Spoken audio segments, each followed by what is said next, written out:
Bine ați venit, dragilor din Zodierac, oriunde v-ați afla în această lume. Ca de fiecare dată mă bucur tare mult să vă am alături. Azi voi face o lectură pentru perioada cuprinsă între 20-26 aprilie. Așa că, dragilor, toți cei care aveți nu doar soarele, cât și luna, poate Venus sau ascendentul în Zodierac, această lectură este de asemenea și pentru voi.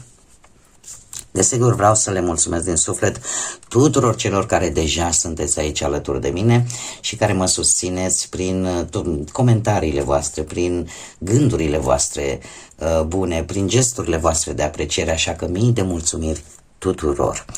Cei care sunteți pentru prima dată aici pe canal, vă urez bun venit, iar dacă la finalul acestei lecturi simțiți că ați rezonat sau pur și simplu v-a plăcut, nu ezitați, abonați-vă, eu vă invit cu mare drag să o faceți și desigur să susțineți acest canal cu un simplu like. Cum ambele lucruri sunt gratuite, unicul lucru necesar este decât dorința fiecăruia dintre voi. Și acum, dragii mei, haideți să vedem ce este important de știut pentru voi în această nouă săptămână de aprilie. Și haideți să vedem ce avem noi aici.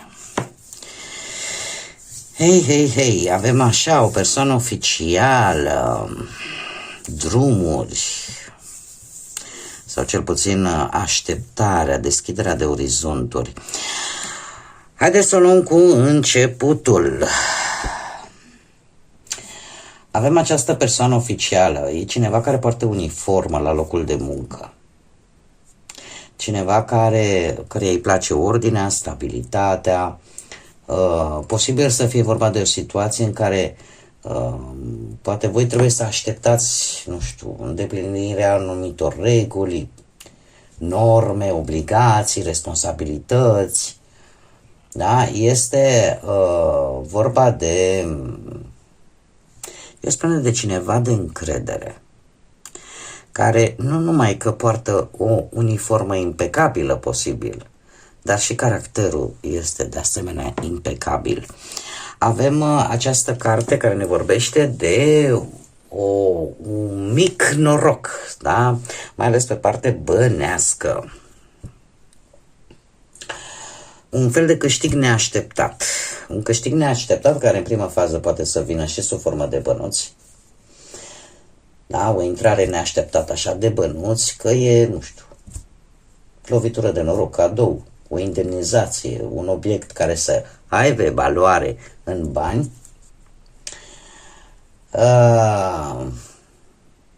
De departe.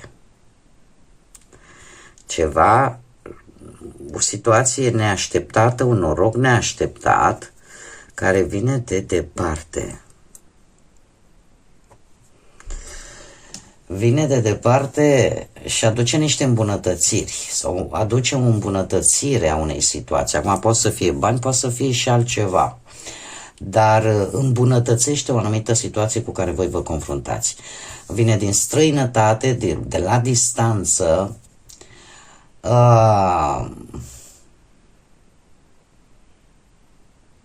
Eu aș spune e ceva la care voi nu vă așteptați. Chiar dacă aici avem și cartea așteptării, aș spune că are legătură cu perioada de 3 luni. Nu știu că dacă de acum în 3 luni sau de acum 3 luni. Adică cu 3 luni în urmă sau cu 3 luni după. Aici voi știți, voi puteți adapta. Dar să știți că este o săptămână în care, aparent cel puțin, trebuie să luați o mică pauză, să așteptați. Da?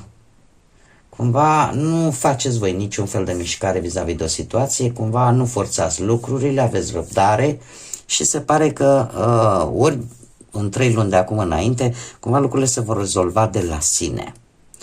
Dar, din câte văd eu aici, există și un sprijin, mai ales pentru doamne, de la cineva, un bărbat, o energie masculină, care are, chiar dacă poate nu neapărat poartă o uniformă, acum știți cum e cu uniforma asta, toți purtăm la un moment dat, când depinde unde lucrăm. Nu știu, probabil că nu chiar toată lumea, dar în general, nu, un medic poartă un halat special pentru medici, un pompier are uniforma de pompier și așa mai departe. Până și brutarul are un alt fel de echipament. Da? Nu putem vorbi același lucru, de exemplu, nu știu, de acele persoane care, de exemplu, merg, transportă, da? Mărfuri. Pot să se îmbrace cum vor, nu trebuie să aibă neapărat o uniformă. Acum, haideți să vedem ce ne spune și tarotul. Ce vine pentru dragii mei din RAC în săptămâna 20-26 aprilie.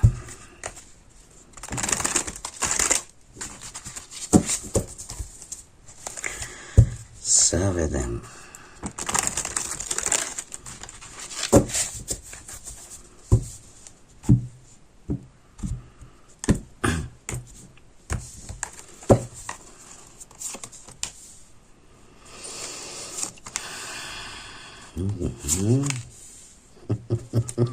Să știți că primiți banii ăștia, dar țineți de ei cu dinții. Nu vreți să le dați drumul. E ca și cum ai zice, ce al meu să fie. Haideți să le și clarificăm, da? Și să vedem. Clarificăm pentru dragii mei din RAC, perioada 20-26 aprilie. Clarificăm nebunul, te rog.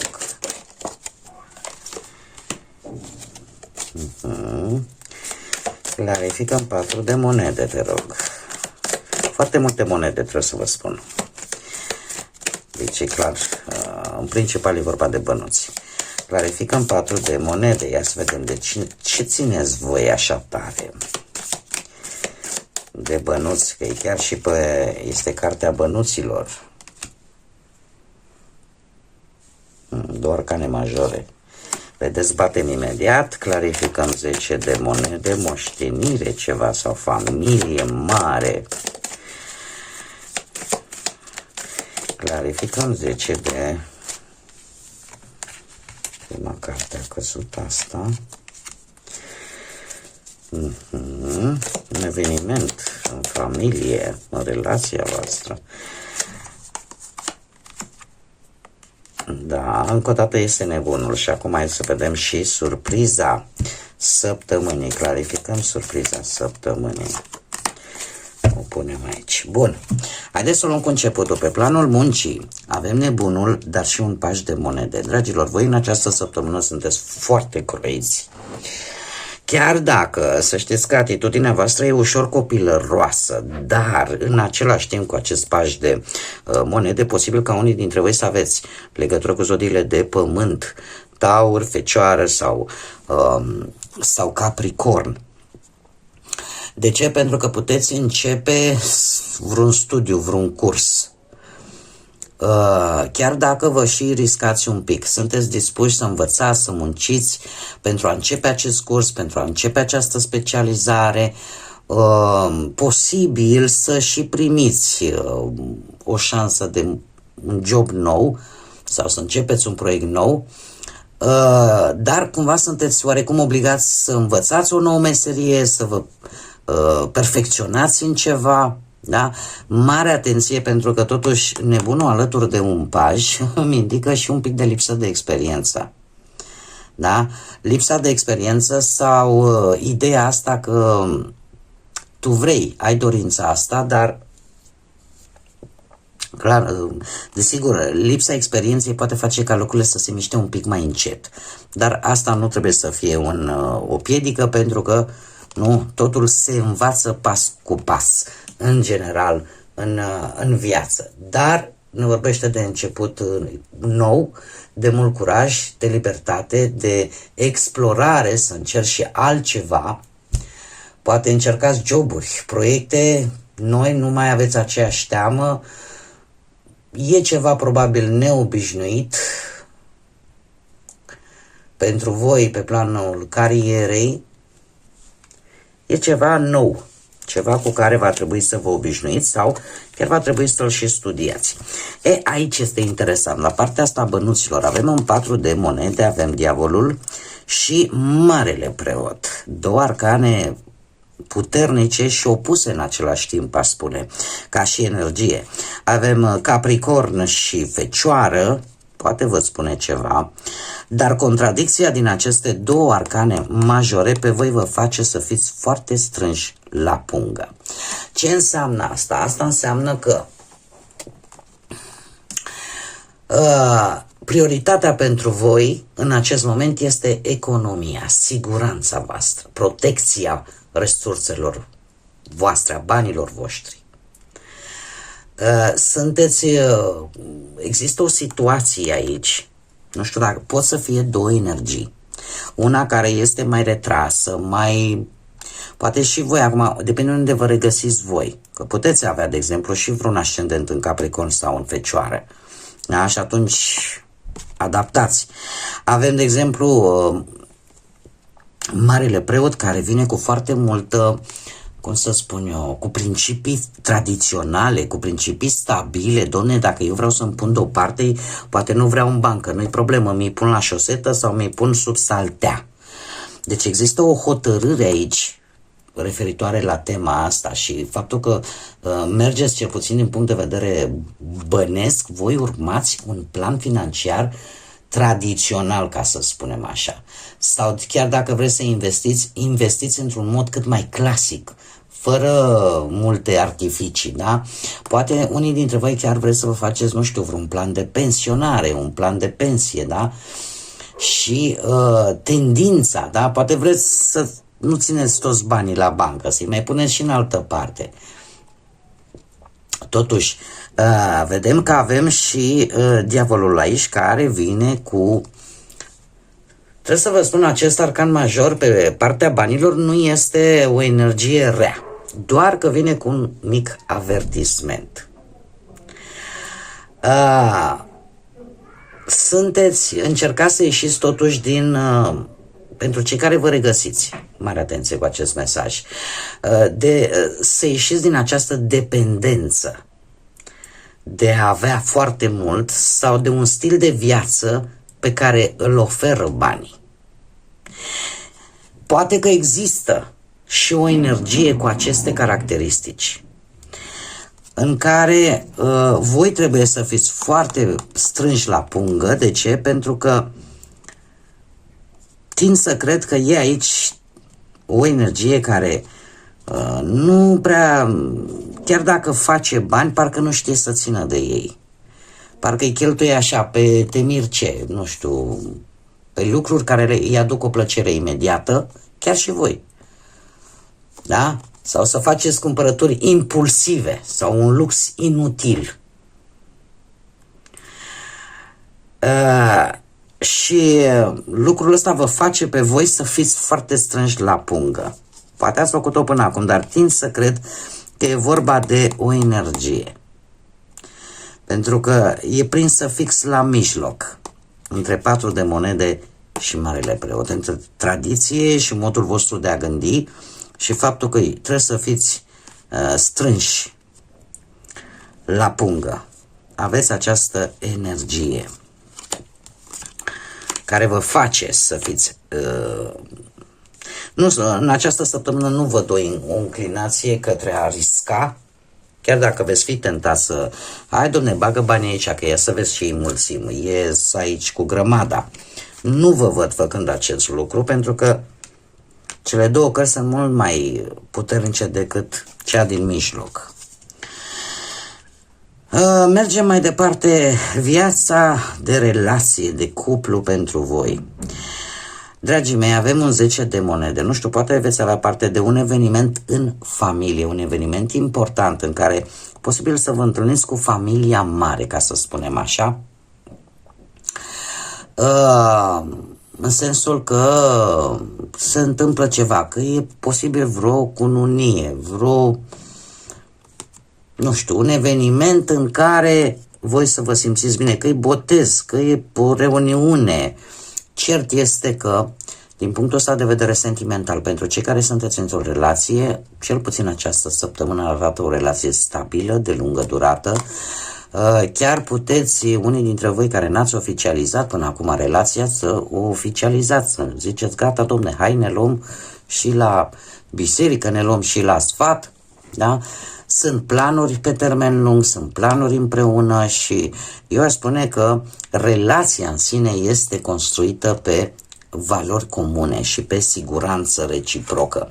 Iar, cum am mai spus, acest 4 de bâte reprezintă aceeași stabilitate, aceeași armonie, cum am mai spus, puteți petrece o aniversare, nu știu, momente frumoase împreună.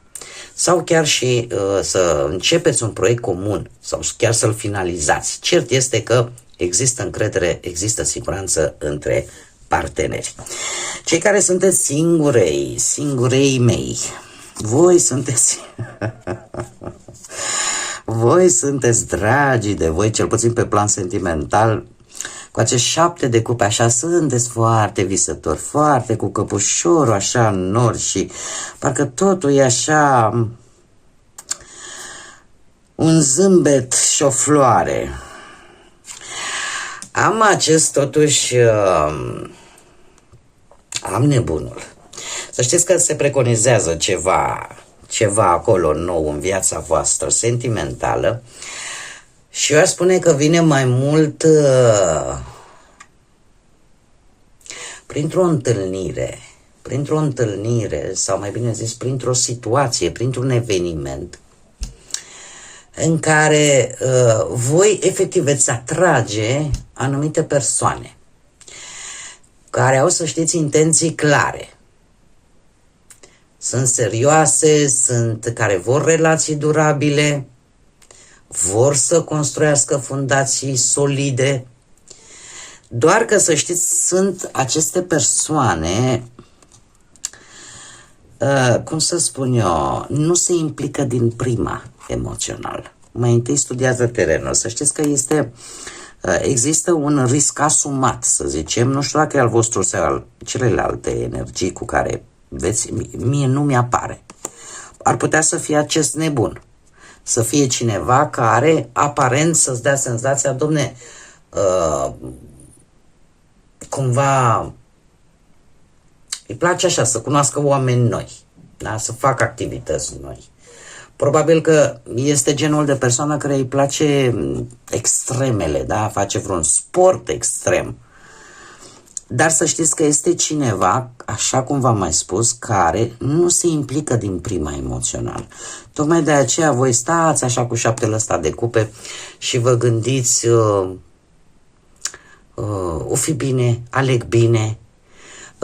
E posibil să aveți nu doar o singură întâlnire, poate mai multe, care par promițătoare.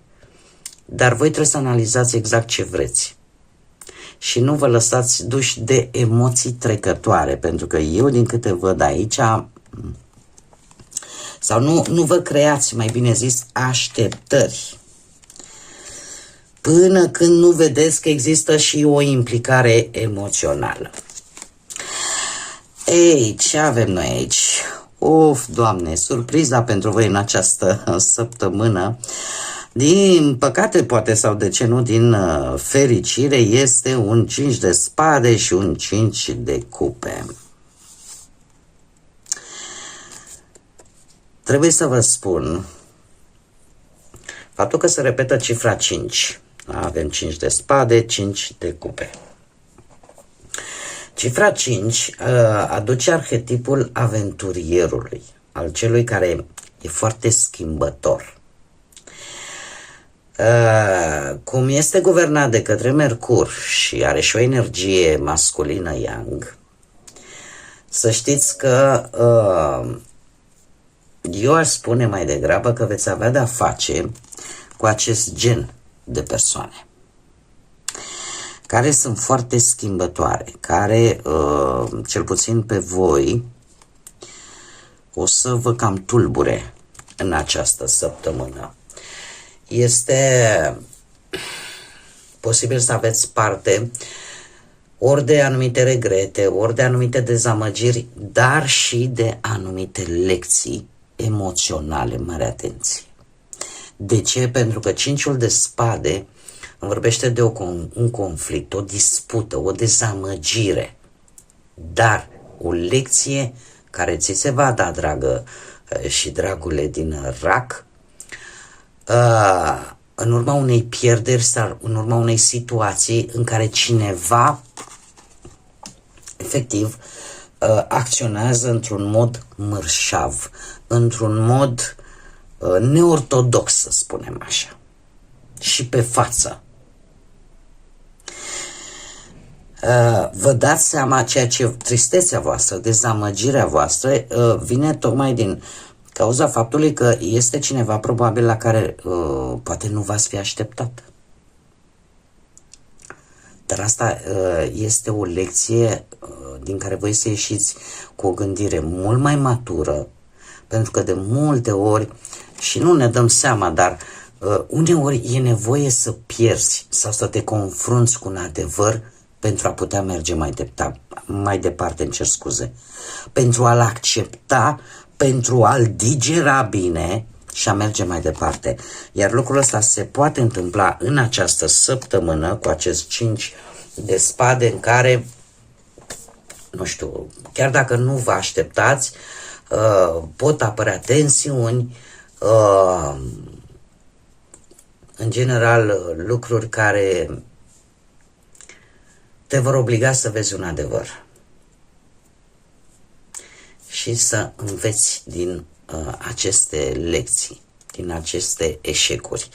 Pe de altă parte, cred că lecția cea mai importantă pe care o veți învăța voi în această săptămână este aceea că de multe ori trebuie să-ți alegi bine bătăliile, să-ți alegi bine luptele, să nu intri în conflicte cu acele persoane foarte orgolioase, unde numai ele au dreptate, pentru că poți ieși un pic șifonat. Chiar dacă vine colecție, totuși, nimeni nu-și dorește, nu?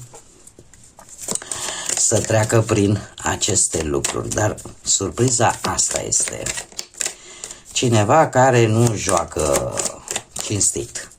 Și îți vei da seama și te vei dezamăgi, dar în același timp vei și învăța lecții importante. Avem, nu? Un Uranus care intră în Gemeni, să știți, chiar de pe 24. Așa că haideți să vedem ce mesaj ne dă grădina magică. Un mesaj, te rog, pentru dragii mei din rac în săptămâna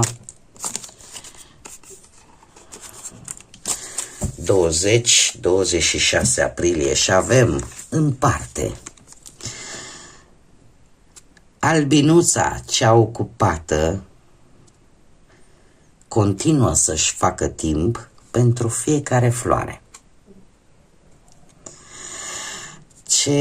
Ce mesaj, pe cât de frumos, pe atât de metaforic și foarte consistent în esență. De ce? Pentru că, cum bine știm, albina este super, super importantă pentru viața noastră a tuturor pe această planetă. Ea dacă n-ar munci sărăcuța, să fugă ea din floare în floare și își face treaba cu foarte multă silință și nu e lucru ușor. Tocmai de aceea, probabil, mesajul acesta vine la voi. Voi oricum, ca și zodie, sunteți o zodie foarte atașată de ce al vostru, de ai voștri. Dar totuși trebuie câteodată să nu uitați și de alte persoane. Tind să cred intuitiv că este vorba și de alte persoane în afara cercului pe care voi vi l-ați construit, care au nevoie de voi în această săptămână. Nu știu, poate să vizitați pe cineva la care n-ați mai fost. Aici voi decideți. Dar cineva are nevoie de voi în această săptămână. Bun, dragii mei, cam atât am avut. pentru voi, pentru această nouă săptămână de aprilie. Eu vă mulțumesc tare mult că ați fost alături de mine și până la următoarea noastră reîntâlnire, nu rămâne decât să vă spun și să nu uitați acest lucru, să zburați înalt, suflete frumoase, și să lăsați ca credința, pacea, iubirea și lumina să vă însoțească la fiecare pas.